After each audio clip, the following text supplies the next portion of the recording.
79. Halafu wewe uwe ni waziri wa fedha. Umepeleka wageni kwa rais. Rais mwenyewe ni Julius Nyerere.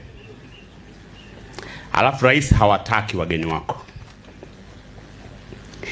Ila wewe unaona kwamba ni wageni muhimu sana kwa ajili ya uchumi wa nchi wakati huo.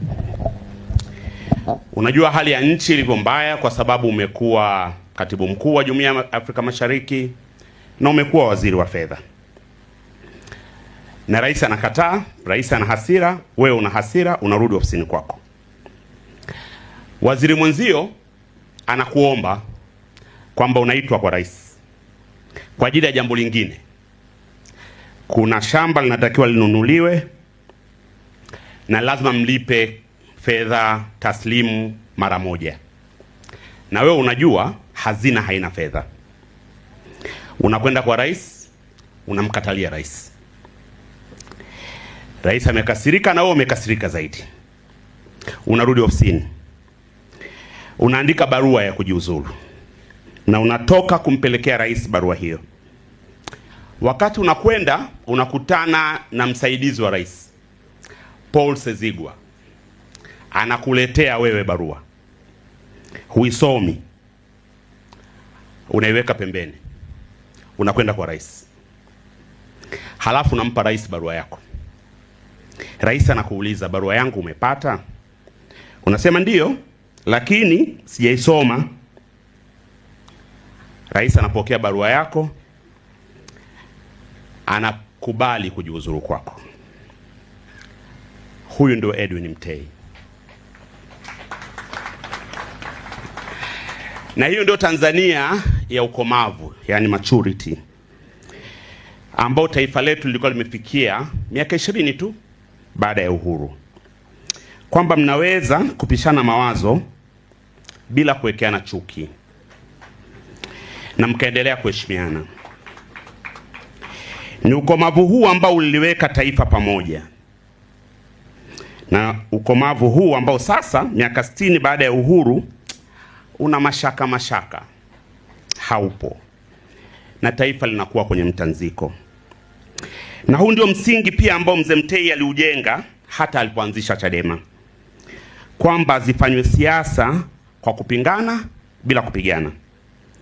Bila kujenga chuki, na unaona mawazo yake kwenye kitabu chake ambacho Mzee Mgoya amekieleza hapa. Leo tunamwaga Gavana Mtei. Anaenda kuungana na Nyerere.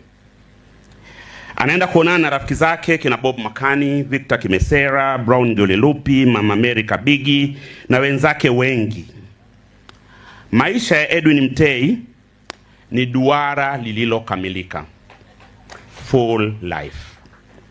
Hakika tunapaswa kusherehekea kama ambavyo wengi wamesema. Lakini pia tunapaswa kuyatafakari mapito yake. Gavana mwanzilishi wa Benki Kuu, ambaye kwa hakika neno gavana lilimaanisha Mtei. Mwalimu Nyerere aliendelea kumuita Mtei gavana muda wote, licha ya kwamba nchi ilipata magavana wengine, Nyirabu, Rutihinda, Idris Rashid, Daud Balali, Prof. Ndulu na wengine ambao wako paka sasa kina Tutuba. Sina hakika kama tuna alama yoyote Benki Kuu ambayo inamuhusisha mwanzilishi wa benki hiyo. Na kama jibu ni hapana, nadhani huu ni wakati mwafaka wa serikali kutazama namna gani ya kumwenzi, kwa sababu huwezi kutaja Benki Kuu bila kumtaja Edwin Mtei. Kwa wanasiasa na viongozi wa sasa, kuna mafunzo makubwa katika maisha ya Mtei. Sisemi kuwa tuwe kama walivyokuwa wao.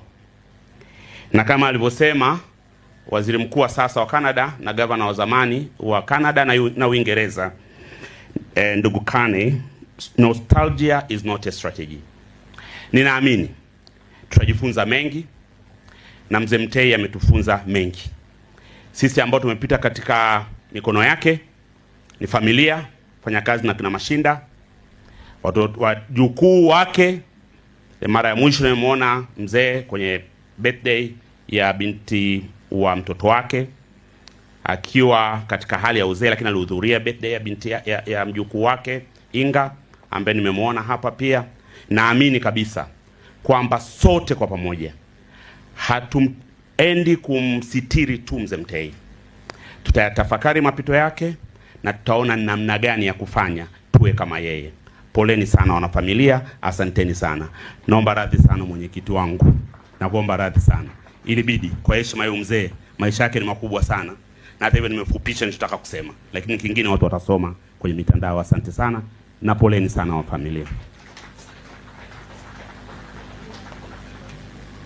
Mbunge mwenyeji, naomba sasa utunze muda kwa sababu sasa viongozi wa ibada wa